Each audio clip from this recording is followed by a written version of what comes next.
ಆರ್ಯನ್ ಮತ್ತೆ ಸುನಿಲ್ ಬಿಹಾರದವರಾಗಿದ್ರು. ಅವರಿಬ್ರು ಡೆಲ್ಲಿಯಲ್ಲಿ ಕೆಲಸ ಮಾಡ್ತಾ ಇದ್ರು. ಅವರಿಬ್ರು ಬೆಳಿಗ್ಗೆ ಆಫೀಸ್ಗೆ ಹೊರಡ್ತಾ ಇದ್ರು. ಅಷ್ಟರಲ್ಲಿ ಆ ಮನೆ ಯಜಮಾನಿ ಆ ಮನೆ ಒಳಗಡೆ ಬಂದು ಹೇಳ್ತಾಳೆ, ನೀವಿನ್ನೂ 2 ತಿಂಗಳದ ಮನೆ ಬಾಡಿಗೆ ಕೊಡ್ಬೇಕು. ಯಾವಾಗ ಕೊಡ್ತೀರಾ? ಸರಿ, ನಾವು ನಿಮ್ಗೆ ಆದಷ್ಟು ಬೇಗ ಬಾಡಿಗೆನ ಕೊಟ್ಬಿಡ್ತೀವಿ. ನೋಡಿ, ನೀವಿಬ್ರು ಈ ಊರಲ್ಲಿ ಹೊಸಬ್ರು. ಈ ಊರಿನ ವಿಷಯ ನಿಮ್ಗಿನ್ನೂ ಗೊತ್ತಿಲ್ಲ ಅನ್ಸುತ್ತೆ. ನೀವೇನ್ ಹೇಳ್ಬೇಕು ಅಂತಿದ್ದೀರಾ? ನೋಡಿ, ರಾತ್ರಿ ಲೇಟಾಗಿ ಮನೆಗೆ ಬರೋದು ನನಗೆ ಸ್ವಲ್ಪನೂ ಇಷ್ಟ ಇಲ್ಲ. ಅದಕ್ಕೆ ಆಫೀಸಿಂದ ನೇರವಾಗಿ ಮನೆಗೆ ಬನ್ನಿ. ಈಗ ಪ್ರಪಂಚ ಸರಿ ಇಲ್ಲ. ಸುನಿಲ್ ಆರ್ಯನ್ ಹೊರಗಡೆ ಬರ್ತಾರೆ. ಹೊರಗಡೆ ಬಂದು ಆರ್ಯನ್ ಸುನಿಲ್ಗೆ ಹೇಳ್ತಾನೆ, ಅಲ್ಲ ಕಣೋ, ನಮ್ಮ ಮನೆ ಓನರು ಇವತ್ತು ಆರ್ಡರ್ ಕೊಟ್ಬಿಟ್ರಲ್ಲ, ಆದಷ್ಟು ಬೇಗ ಮನೆಗೆ ಬರ್ಬೇಕಂತ. ಅದು ಅಲ್ಲದೆ ಇವತ್ತು ನಮ್ಮ ಫ್ರೆಂಡ್ದು ಬರ್ಡೇ ಪಾರ್ಟಿ ಇದೆ. ಟೆನ್ಷನ್ ಯಾಕೋ ತಗೋತಿಯಾ? ಇವತ್ತು ರಾತ್ರಿ ಲೇಟಾಗಿ ಬಂದ್ರೆ ಮನೆ ಓನರ್ಗೆ ಹೇಳ್ಬಿಡೋಣ ನಾವು ನಮ್ಮ ಫ್ರೆಂಡ್ ನ ಬರ್ಡೇ ಪಾರ್ಟಿಗೆ ಹೋಗಿದ್ವಿ ಅಂತ. ಈ ವಿಷಯಕ್ಕೆ ಅವರು ಯಾವುದೇ ಕಾರಣಕ್ಕೂ ಬೇಜಾರು ಮಾಡ್ಕೊಳಲ್ಲ. ಸಂಜೆ ಫ್ರೀ ಆದ್ಮೇಲೆ ಅವರಿಬ್ರು ಫ್ರೆಂಡ್ ಬರ್ತ್ಡೇ ಪಾರ್ಟಿಗೆ ಹೋಗ್ತಾರೆ. ರಾತ್ರಿ ಅವ್ರು ಹೋಗೋ ಅಷ್ಟರಲ್ಲಿ ತುಂಬಾನೇ ಲೇಟ್ ಆಗಿ ಹೋಗಿತ್ತು. ಅವ್ರು ತುಂಬಾ ನಶೆಯಲ್ಲಿದ್ರು. ಮತ್ತೆ ರಾತ್ರಿ 12 ಗಂಟೆ ಆಗಿತ್ತು. ರೋಡಲ್ಲಿ ಯಾರೂ ಇರ್ಲಿಲ್ಲ. ಆ ದಾರಿಯಲ್ಲಿ ಅವ್ರ ಹತ್ರ ಒಂದು ಆಟೋ ಬಂದು ಅಲ್ಲಿ ನಿಂತ್ಕೊಂತು. ಎಲ್ಲಿಗೆ ಹೋಗ್ಬೇಕು ಸರ್? ಚಂದನ್ ನಗರ್ ಹೋಗ್ಬೇಕು. ಚಂದನ್ ನಗರ್ ಅಂತೂ ತುಂಬಾ ದೊಡ್ಡದು ಸರ್. ಚಂದನ್ ನಗರಲ್ಲಿ ನೀವ್ ಎಲ್ಲಿಗೆ ಹೋಗ್ಬೇಕು? ಅಯ್ಯೋ, ಅದನ್ನೆಲ್ಲ ಕಟ್ಕೊಂಡು ನಿನಗೇನಾಗ್ಬೇಕು? ನಾವು ನಿನಗೆ ದಾರಿ ಹೇಳ್ತೀವಿ. ಆಗ್ಲಿ, ಅದು ಸರಿಯಾಗಿತ್ತೆ ಸಾಹೇಬ್ರೆ. ಮತ್ ಯಾಕೆ ತಡ ಮಾಡ್ಬೇಕು? ಬೇಗ ಆಟೋನಲ್ಲಿ ಕೂತ್ಕೊಳ್ಳಿ. ಈ ಇಲಾಖೆಯಲ್ಲಿರೋದು ನಾನೊಬ್ನೇ. ರಾತ್ರಿ ಹೊತ್ತಲ್ಲಿ ಆಟೋ ಓಡಿಸೋದು ಅಂದ್ರೆ. ಅವರಿಬ್ರು ಆಟೋ ರಿಕ್ಷಾದಲ್ಲಿ ಕುತ್ಕೊಳ್ತಾರೆ. ಮತ್ತೆ ಸ್ವಲ್ಪ ಹೊತ್ತಾದ್ಮೇಲೆ ಆ ಆಟೋ ಡ್ರೈವರ್ ಅವರಿಬ್ರನ್ನ ಕೇಳ್ತಾನೆ, ಚಂದನ್ ನಗರ್ ಬಂದ್ಬಿಡ್ತು ಸರ್. ನೀವ್ ನನಗೆ ಹೇಳಿ ಆಟೋನ ಎಲ್ಲಿ ನಿಲ್ಲಿಸ್ಬೇಕು ಅಂತ. ಆದ್ರೆ ಇಬ್ರಲ್ಲಿ ಯಾರು ಅದಕ್ಕೆ ಉತ್ತರ ಕೊಡ್ಲಿಲ್ಲ. ಡ್ರೈವರ್ ನೋಡ್ದಾಗ ಅವರಿಬ್ರು ಮಲ್ಕೊಂಡ್ ಬಿಟ್ಟಿದ್ರು. ಆಗ ಡ್ರೈವರ್ ಅವರನ್ನ ಎಬ್ಬಿಸ್ತಾ ಇದ್ದ. ಸಾಹೇಬ್ರೆ, ಚಂದನ್ ನಗರಕ್ಕೆ ಬಂದಾಯ್ತು, ಎದ್ದೇಳಿ. ಆಟೋ ಡ್ರೈವರ್ ಮಾತ್ ಕೇಳಿಸ್ಕೊಂಡು ಅವರಿಬ್ರು ಎಚ್ಚರ ಆದ್ರು. ಅವರಿಬ್ರು ಆ ಆಟೋ ಇಂದ ಕೆಳಗಿಳಿದ್ರು. ನಿನಗೆ ತುಂಬಾ ತುಂಬಾ ಧನ್ಯವಾದ ಆಟೋ ಅಣ್ಣ. ಇಷ್ಟ ಹೇಳಿ ಸುನಿಲ್ ತನ್ನ ಜೇಬ್ ಒಳಗಡೆಯಿಂದ ಹಣವನ್ನ ತೆಗೆದು ಆಟೋ ಡ್ರೈವರ್ಗೆ ಕೊಡ್ತಾನೆ. ರಿಕ್ಷಾ ಡ್ರೈವರ್ ಅವರಿಬ್ರನ್ನ ಕೆಳಗಿಳಿಸಿ ಅಲ್ಲಿಂದ ಹೊರಟು ಹೋಗ್ತಾನೆ. ಈ ಆಟೋದವನ್ ಎಲ್ಲಂತ ಬಿಟ್ಬಿಟ್ಟೋದ ನಮ್ಮನ್ನ, ಒಂದು ಅರ್ಥ ಆಗ್ತಿಲ್ವಲ್ಲ. ಅಲ್ಲ ಕಣೋ, ರೋಡ್ ಮೇಲೆ ಬಿಟ್ಟೋಗಿರ್ಬೇಕು. ನಡಿ, ಸೀದಾ ನಡಿ. ಅವರಿಬ್ರು ಸ್ವಲ್ಪ ದೂರ ಹೋದ್ಮೇಲೆ ಮುಂದೆ ಬಂದು ನೋಡಿದಾಗ ಅಲ್ಲಿ ತುಂಬಾ ಜನರು ಸೇರಿದ್ರು. ಇಲ್ಲಾಕೋ ಇಷ್ಟೊಂದ್ ಜನ ಸೇರಿದ್ದಾರೆ? ಇದ್ಯಾವ್ದೋ ಸಿನಿಮಾ ಹಾಲ್ ಇರ್ಬೇಕು. ಇಲ್ಲಿ ಯಾವ್ದೋ ಪಿಕ್ಚರ್ ಹಾಕಿರ್ಬೇಕು ಅನ್ಸುತ್ತೆ. ಅರೆ ವಾ, ಬಾ ಇವತ್ತು ನೈಟ್ ಶೋ ನೋಡೋಣ. ಬೇಡ ಕಣೋ, ನನಗೆ ಮೂಡ್ ಇಲ್ಲ. ಒಂದ್ ಕೆಲ್ಸ ಮಾಡೋಣ, ಪಿಕ್ಚರ್ ನಾಳೆ ನೋಡೋಣ. ಇವಾಗ ನಮ್ಮ ರೂಮ್ಗೆ ಹೋಗೋಣ. ಸುನಿಲ್ ವಾಚ್ ನೋಡ್ತಾ ಹೇಳ್ತಾನೆ, ಅಲ್ಲ ಕಣೋ, ರಾತ್ರಿ 12 ಗಂಟೆ ಆಗಿದೆ. ಗೊತ್ತಿಲ್ಲ ಮನೆ ಓನರು ಬಾಗಲ್ ತೆಗಿತಾರೋ ಇಲ್ವೋ ಅಂತ. ಇಲ್ಲಿದ್ರೆ ಒಳ್ಳೇದಲ್ವಾ? ಇಲ್ಲೇ ಟೈಮ್ ಪಾಸ್ ಮಾಡ್ಬೋದು. ಬೆಳಿಗ್ಗೆ 4 ಗಂಟೆಗೆಲ್ಲ ಹೋಗ್ಬಿಡೋಣ. ಓವರ್ ಟೈಮ್ ಇತ್ತು ಅಂತ ಹೇಳೋಣ. ನಾನ್ ಟಿಕೆಟ್ ತಗೊಂಡ್ಬರ್ತೀನೋ. ಟಿಕೆಟ್ ತಗೊಳ್ಬೇಕು ಅಂತ ಸುನಿಲ್ ಟಿಕೆಟ್ ಕೌಂಟರ್ಗೆ ಹೋದಾಗ ಟಿಕೆಟ್ ಕೌಂಟರ್ ಅಲ್ಲಿ ಯಾರೂ ಇರಲಿಲ್ಲ. ಸುನಿಲ್ ನಶೆಯಲ್ಲಿ ದುಡ್ಡನ್ನ ತೆಗೆದು ಟೇಬಲ್ ಮೇಲೆ ಇಡ್ತಾನೆ. ಟಿಕೆಟ್ ತಗೊಂಡು ಆರ್ಯನ್ನ ಕರ್ಕೊಂಡು ಥಿಯೇಟರ್ ಒಳಗಡೆ ಹೋಗ್ತಾನೆ. ಒಳಗಡೆ ಒಬ್ಬ ವ್ಯಕ್ತಿ ಅವ್ರಿಗೆ ಸೀಟ್ ನಂಬರ್ ಅನ್ನ ತೋರಿಸ್ತಾನೆ. ಆರ್ಯನ್ ಸುತ್ತಮುತ್ತ ತಿರುಗಿ ನೋಡ್ತಾನೆ. ಅಲ್ಲಿ ಯಾರೂ ಕಾಣಿಸ್ತಾ ಇರ್ಲಿಲ್ಲ. ನೀನ್ ಹೇಳ್ತಾ ಇದ್ದೆ ಇಲ್ಲಿ ತುಂಬಾ ಜನ ಇದ್ದಾರೆ ಅಂತ. ನನಗಂತೂ ಇಲ್ಲಿ ಯಾರು ಕಾಣಿಸ್ತಾನೆ ಇಲ್ವಲ್ಲ. ಬರೀ ನಾವಿಬ್ರು ಮಾತ್ರ ಇರೋದು. ಅಲ್ಲ ಕಣೋ, ನಿನಗೇನ್ ಅನ್ಸುತ್ತೆ? ನಾನೇನ್ ಫಿಲ್ಮ್ ನೋಡಕಂತ ಟಿಕೆಟ್ ತಗೊಂಡಿದ್ದ. ನನಗೆ ಕೇವಲ ಸ್ವಲ್ಪ ಹೊತ್ತು AC ಮಲ್ಕೋಬೇಕಾಗಿತ್ತು. ಆಗ ಅಲ್ಲಿ ಆರ್ಯನ್ ಯಾವುದೋ ಒಂದು ಹೆಂಗಸು ಅಲ್ಲಿಂದ ನಡ್ಕೊಂಡ್ ಬರೋದನ್ನ ನೋಡ್ತಾನೆ. ಆ ಹೆಂಗಸಿನ ಕೂದ್ಲು ಎಲ್ಲ ಕೆದರ್ ಹೋಗಿತ್ತು. ಸ್ವಲ್ಪ ಹೊತ್ತಲ್ಲೇ ಕೂದಲು ಕೆದರಿದ ಆ ಹೆಂಗಸು ಆರ್ಯನ್ ಮುಂದೆ ಬಂದ್ ನಿಂತ್ಲು. Welcome to cinema house. ಈ ಸಾವಿನ ಸಿನಿಮಾದಲ್ಲಿ ನಿಮ್ಮಿಬ್ಬರಿಗೂ ಸುಸ್ವಾಗತ. ಇಷ್ಟ ಹೇಳ್ತಾ ಆ ಹೆಂಗಸಿನ ಮುಖ ಬದಲಾಗುತ್ತೆ.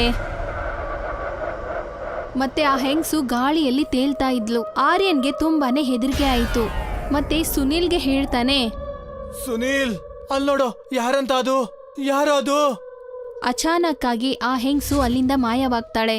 ಸುನೀಲ್ ಸುತ್ತಮುತ್ತ ನೋಡಿ ಹೇಳ್ತಾನೆ, ಯಾರು ಇಲ್ವಲ್ಲ, ಏನಾಯ್ತು ನಿನಗೆ? ಈ ಜಾಗ ನನ್ಗೆ ಯಾಕೋ ಸರಿ ಅನಿಸ್ತಾ ಇಲ್ಲ. ಆರ್ಯನ್, ರಾತ್ರಿ 12 ಗಂಟೆ ಆಗಿದೆ ಕಣೋ, ನಿನಗೆ ಭ್ರಮೆ ಆಗಿರ್ಬೇಕು, ಬೇರೆ ಇಲ್ಲ. ನನಗೆ ಮಲ್ಗೋದಕ್ ಬಿಡು. ಆಗ ಆರ್ಯನ್ ಜೋರಾಗಿ ಹೇಳ್ತಾನೆ, ಇದು ನನ್ನ ಕಾಲು ಯಾರು ಹಿಡ್ಕೊಂಡಿರೋದು? ಸುನೀಲ್ ಕೆಳಗಡೆ ನೋಡಿದಾಗ ಅವನಿಗೆ 2 ಕಪ್ಪು ಕೈಗಳು ಮಾತ್ರ ಕಾಣಿಸ್ತಾ ಇತ್ತು. ಸುನೀಲ್ನ ನಶೆ ಇಳಿದೋಯ್ತು. ಅವನ್ ಹೆದರ್ಕೊಂಡು ಸ್ವಲ್ಪ ದೂರದಲ್ಲೇ ನಿಂತ. ಆರ್ಯನ್ ಕೂಡ ನಿಂತ್ಕೊಂಡಿದ್ದ. ಖಂಡಿತವಾಗ್ಲೂ ಇಲ್ಲೇನೋ ಸಮಸ್ಯೆ ಇದೆ. ಬಹುಶಃ ನಾವೇನೋ ಜಾಸ್ತಿ ಕುಡ್ದಿರ್ಬೇಕು ಅನ್ಸ, ಗೊತ್ತಾಗ್ತಿಲ್ಲ ಇವತ್ತು ಏನಾಗ್ತಾ ಇದೆ ಅಂತ. ನೀನಿರು, ನಾನ್ ಮುಖ ತೊಳ್ಕೊಂಡ್ ಬರ್ತೀನಿ. ಆರ್ಯನ್ ಹೆದರ್ತಾನೆ ಸೀಟ್ ಮೇಲ್ ಹೋಗಿ ಕೂತ್ಕೊಳ್ತಾನೆ. ಸುನೀಲ್ ವಾಶ್ರೂಮ್ಗಂತ ಹೋಗ್ತಾನೆ. ವಾಶ್ರೂಮ್ ಬಾಗ್ಲು ಓಪನ್ ಮಾಡಿದಾಗ ಅವನ್ ನೋಡ್ತಾನೆ ಒಳಗಡೆ ಆರ್ಯನ್ ನಿಂತ್ಕೊಂಡಿದ್ದನ್ನ. ನೀನಿಲ್ಲಿಂದ ವಾಪಸ್ ಹೋಗೋದಕ್ಕಾಗಲ್ಲ. ಇದನ್ನ ನೋಡಿ ಸುನೀಲನ ಪೂರ್ತಿ ನಶೆ ಇಳಿದೋಯ್ತು. ಅವನಲ್ಲಿಂದ ಬಿದ್ನೋ ಎದ್ನೋ ಅಂತ ಓಡಿ ಹೊರಟು ಹೋದ್ನ. ಮತ್ತೆ ಥಿಯೇಟರ್ ಒಳಗಡೆ ಬಂದು ನೋಡ್ದಾಗ ಆರ್ಯನ್ ತನ್ನ ಸೀಟ್ ಮೇಲೆ ಕೂತ್ಕೊಂಡಿದ್ದ. ಆರ್ಯನ್, ಇಲ್ಲೇನೋ ಸಮಸ್ಯೆ ಇದೆ, ಆದಷ್ಟು ಬೇಗ ಇಲ್ಲಿಂದ ಹೋಗ್ಬೇಕು. ಆಗ ಸುನೀಲ್ಗೆ ಹಿಂದೆಯಿಂದ ಆರ್ಯನ್ ಕೂಗ್ತಾ ಇರೋ ಧ್ವನಿ ಬಂತು. ಯಾರತ್ರ ಮಾತಾಡ್ತಾ ಇದೀಯಾ? ನಾನು ಇಲ್ಲಿದ್ದೀನಿ. ಸುನೀಲ್ ಆ ಸೀಟ್ ಹತ್ರ ಹೋಗಿ ನೋಡ್ತಾನೆ. ಆಗ ಅಲ್ಲಿ ಒಂದು ಅಸ್ಥಿಪಂಜರ ಕೂತ್ಕೊಂಡಿತ್ತು. ಅಚಾನಕ್ ಆಗಿ ಆ ಥಿಯೇಟರಿನ ಸ್ಥಿತಿ ಬದಲಾಯಿತು. ಆ ಥಿಯೇಟರಿನ ತುಂಬಾ ಶವಗಳೇ ತುಂಬಿಕೊಂಡಿತ್ತು. ಅಲ್ಲ, ಇಲ್ಲಿ ಏನಾಗ್ತಿದ್ಯೋ? ನನಗೆ ಗೊತ್ತಿರುತ್ತೆ, ನಾವಿಬ್ರು ಹೇಗಾದ್ರೂ ಮಾಡಿ ಇಲ್ಲಿಂದ ಹೊರಗಡೆ ಹೋಗ್ಬೇಕಷ್ಟೇ. ನನಗನ್ನಿಸ್ತಾ ಇದೆ ನಾವಿಬ್ರು ಇಲ್ಲಿ ಮಾತಾಡ್ಕೊಂಡೆ ಟೈಮ್ ವೇಸ್ಟ್ ಮಾಡಬಾರ್ದು ಅಂತ. ಎಷ್ಟು ಬೇಗ ಓಡೋದಕ್ಕಾಗುತ್ತೋ ಅಷ್ಟು ಬೇಗ ಓಡು. ಆಗ ಅವರಿಬ್ರು ಗೇಟ್ ಹತ್ರ ಓಡ್ ಹೋಗ್ತಾರೆ. ಓಡ್ತಾ ಕ್ಯಾಂಟೀನಲ್ಲೂ ಕೂಡ ನೋಡ್ತಾರೆ. ಅಲ್ಲಿ ಕೂಡ ತುಂಬಾ ಶವಗಳು ಬಿದ್ದಿರುತ್ತೆ. ಆಗ ಅಲ್ಲಿ ದೇಹ ಪೂರ್ತಿ ಸುಟ್ಟು ಹೋಗಿರೋ ಒಬ್ಳು ಹೆಂಗ್ಸು ಬಂದ್ ನಿಲ್ತಾಳೆ. ದಯವಿಟ್ಟು ನನ್ನನ್ನ ಕಾಪಾಡಿ, ನೋಡಿ ನನ್ನ ದೇಹ ಪೂರ್ತಿ ಎಲ್ಲ ಸುಟ್ಟು ಹೋಗಿದೆ, ಪ್ಲೀಸ್ ನನ್ನನ್ನ ಕಾಪಾಡಿ. ಮತ್ತೆ ನನ್ ಗಂಡ ಕೂಡ ಪೂರ್ತಿಯಾಗಿ ಸುಟ್ಟು ಹೋಗಿದ್ದಾರೆ, ದಯವಿಟ್ಟು ನನ್ನನ್ನ ಕಾಪಾಡಿ. ಇಷ್ಟು ಹೇಳಿ ಅಚಾನಕ್ ಆಗಿ ಆ ಹೆಂಗ್ಸು ನಗ್ತಾ ಹೇಳ್ತಾಳೆ, ಸಾವಿನ ಥಿಯೇಟರ್ ಅಲ್ಲಿ ನಿಮಗೆ ಸುಸ್ವಾಗತ. ಈ ಇಡೀ ಥಿಯೇಟರ್ ಅಲ್ಲಿ ಯಾರು ಇಲ್ಲ, ನೀವಿಬ್ರೇ ಇರೋದು. ಆದ್ರೆ ತುಂಬಾ ಹೊತ್ತು ಜೀವಂತವಾಗಿರಕ್ಕಾಗಲ್ಲ. ಈ ಥಿಯೇಟರ್ ಒಳಗಡೆ ಯಾರಾದ್ರೂ ಒಂದ್ಸಾರಿ ಒಳಗಡೆ ಬಂದ್ರೆ ಅವ್ರು ವಾಪಸ್ ಹೋಗಕ್ಕಾಗಲ್ಲ. ಅದಕ್ಕೆ ಇದನ್ನ ಸಾವಿನ ಥಿಯೇಟರ್ ಅಂತ ಹೇಳ್ತಾರೆ. ಕೆಳಗಡೆ ಇರೋ ಕ್ಯಾಂಟೀನ್ ಅಲ್ಲಿ ಎಲ್ಲಾ ಶವಗಳು ಎದ್ ನಿಂತ್ಕೊಳ್ತೆ. ಮತ್ತೆ ಆ ಇಬ್ರನ್ನ ನೋಡ್ತಾ ಇದ್ದು. ಕೈ ಕಟ್ಟಾಗಿರೋ ನೇತಾಡ್ತಾ ಎಲ್ಲಾ ಶವಗಳು ನಿಧಾನವಾಗಿ ಸುನೀಲ್ ಮತ್ತೆ ಆರ್ಯನ್ ಹತ್ರ ಹೋಗ್ತಾ ಇದ್ವು. ಆಗ ಸುನೀಲ್ ಮತ್ತೆ ಆರ್ಯನ್ ವಾಶ್ರೂಮ್ ಒಳಗಡೆ ಓಡ್ ಹೋಗ್ತಾರೆ. ಮತ್ತೆ ಡೋರನ್ನ ಒಳಗಡೆಯಿಂದ ಲಾಕ್ ಮಾಡ್ತಾರೆ. ಅಲ್ಲ ಕಣೋ, ನಾವಿಬ್ರು ಎಲ್ಲಿಗೆ ಬಂದ್ವಿ? ನನಗನ್ನಿಸ್ತಾ ಇದೆ ನಾವಿಬ್ರು ಬದುಕಕ್ಕಾಗಲ್ಲ ಅಂತ. ಈ ಭಯಾನಕವಾಗಿ ಕಾಣಿಸ್ತಾ ಇರೋ ಜನ ನಮ್ಮನ್ನ ಸಾಯಿಸ್ಬಿಡ್ತಾರೆ. ಏನೇ ಆಗ್ಲಿ ಆರ್ಯನ್, ನಾವು ಯಾವುದೇ ಕಾರಣಕ್ಕೂ ಧೈರ್ಯ ಕಳ್ಕೋಬಾರ್ದು. ನಿನ್ನ ಫೋನ್ ವರ್ಕ್ ಆಗ್ತಾ ಇದೆಯಾ? ಸ್ವಲ್ಪ ಲೊಕೇಶನ್ ಚೆಕ್ ಮಾಡ್ಕೋ. ನನ್ನ ಫೋನು ಡೆಡ್ ಆಗಿದೆ. ಸುನೀಲ್ ಮೊಬೈಲ್ ಅನ್ನ ನೋಡಿದಾಗ ಅಲ್ಲಿ ನೆಟ್ವರ್ಕ್ ಇರಲಿಲ್ಲ. ಮತ್ತೆ ಡೋರ್ ಜೋರಾಗಿ ಬಡಿತಾನೆ ಇತ್ತು. ಹೊರಗಡೆಯಿಂದ ಭಯಂಕರವಾದ ಶಬ್ದ ಕೇಳಿಸ್ತಾನೆ ಇತ್ತು. ನನ್ನ ಮೊಬೈಲಲ್ಲಿ ನೆಟ್ವರ್ಕೇ ಇಲ್ಲ. ಈಗ ಈ ದೆವ್ವ ಪಿಶಾಚಿ ಪಕ್ಕ ನಮ್ನ ಸಾಯಿಸ್ಬಿಡ್ತಾವೆ. ಈ ಆಟೋದವನು ನಮ್ನ ಯಾವ ಜಾಗಕ್ಕೆ ತಂದ್ಬಿಟ್ಟ? ಚಂದನ್ ನಗರಕ್ಕೆ ಅನ್ಬಿಟ್ಟು ಯಾವ್ದಾದ್ರು ಸ್ಮಶಾನ ಕರ್ಕೊಂಡ್ ಬಂದ ಹೇಗೆ? ಇಂಥ ಕೆಡ್ದಾಗಿ ಭಯಾನಕವಾಗಿರೋ ಜನನ ನಾನು ಯಾವತ್ತೂ ನೋಡೇ ಇಲ್ಲ. ಈಗಿನ್ನು 2 ಗಂಟೆ ಆಗಿದೆ ಅಷ್ಟೇ. ಅಲ್ಲ, ನಾವಿಬ್ರು ಏನ್ ತಾನೇ ಮಾಡ್ಬೋದು? ಅಚಾನಕ್ ಆಗಿ ಶಬ್ದ ಕೇಳೋದು ಸ್ಟಾಪ್ ಆಯ್ತು. ಅವರಿಬ್ರು ದೇವ್ರ ಪ್ರಾರ್ಥನೆ ಮಾಡ್ತಾ ಇದ್ರು. 4 ಗಂಟೆ ಆಯ್ತು ಆರ್ಯನ್, ನಾವೀಗ ಏನ್ ಮಾಡ್ಬೋದು? ಹೊರಗಡೆಯಿಂದ ಶಬ್ದ ಬರೋದಂತೂ ನಿಂತೋಯ್ತು. ಬೆಳಗಾಗ್ತಾ ಇದೆ. ನಾವು ಆದಷ್ಟು ಬೇಗ ಇಲ್ಲಿಂದ ಹೋಗ್ಬೇಕು. ಆದ್ರೆ ಆಚೆ ಆ ಪಿಶಾಚಿಗಳ ಸೈನ್ಯನೇ ಇದೆಯಲ್ಲ, ಏನ್ ಮಾಡೋದು? ನಾನ್ ನೋಡ್ತೀನಿ. ಡೋರ್ ತೆಗೆದು ನೋಡಿದಾಗ ಹೊರಗಡೆ ಯಾರು ಕಾಣಿಸ್ಲಿಲ್ಲ. ಅವರಿಬ್ರು ಆ ಥಿಯೇಟರ್ ಇಂದ ಹೇಗೋ ತಪ್ಪಿಸ್ಕೊಂಡು ಹೊರಗಡೆ ಬಂದು ವೇಗವಾಗಿ ಓಡ್ಕೊಂಡು ದಾರಿಯಲ್ಲಿ ಬಂದ್ರು. ಅದೇ ದಾರಿಯಿಂದ ಜೋರಾಗಿ ಓಡ್ಕೊಂಡು ತಮ್ಮ ಮನೆಗೆ ಬಂದು ಸೇರ್ಕೊಂಡ್ರು. ಅವರಿಬ್ರು ಸ್ಥಿತಿ ನೋಡಿ ಆ ಮನೆ ಯಜಮಾನಿಗೆ ಭಯದಿಂದ ಅವ್ರಿಗೆ ಕೇಳ್ತಾಳೆ, ನಿಮ್ ಸ್ಥಿತಿ ಹೀಗೇಕಾಗಿದೆ? ರಾತ್ರಿ 12 ಗಂಟೆವರೆಗೂ ನೀವಿಬ್ರು ಮನೆಗೆ ಬಂದು ಸೇರ್ತೀರಾ ಅಂತ ನಾನು ಕಾಯ್ತಾ ಇದ್ದೆ. ಆರ್ಯನ್ ಹೆದರ್ತಾ ಆ ಮನೆ ಯಜಮಾನಿಗೆ ನಡೆದ ಎಲ್ಲ ಘಟನೆಗಳನ್ನ ಹೇಳ್ತಾನೆ. ನಾವಿಬ್ರು ಕಷ್ಟಪಟ್ಟು ನಮ್ ಜೀವನ ಉಳಿಸ್ಕೊಂಡ್ ಬಂದ್ವಿ. ಅಯ್ಯೋ, ನಿಮ್ ಹಣೆ ಬರಹ ಚೆನ್ನಾಗಿತ್ತು. ಆ ಸಾವಿನ ಥಿಯೇಟ್ರಿಂದ ನೀವು ಜೀವಂತವಾಗಿ ವಾಪಸ್ ಬಂದ್ರಿ. ಸಾವಿನ ಥಿಯೇಟ್ರಾ? ನನಗೇನು ಅರ್ಥ ಆಗ್ತಿಲ್ವಲ್ಲ.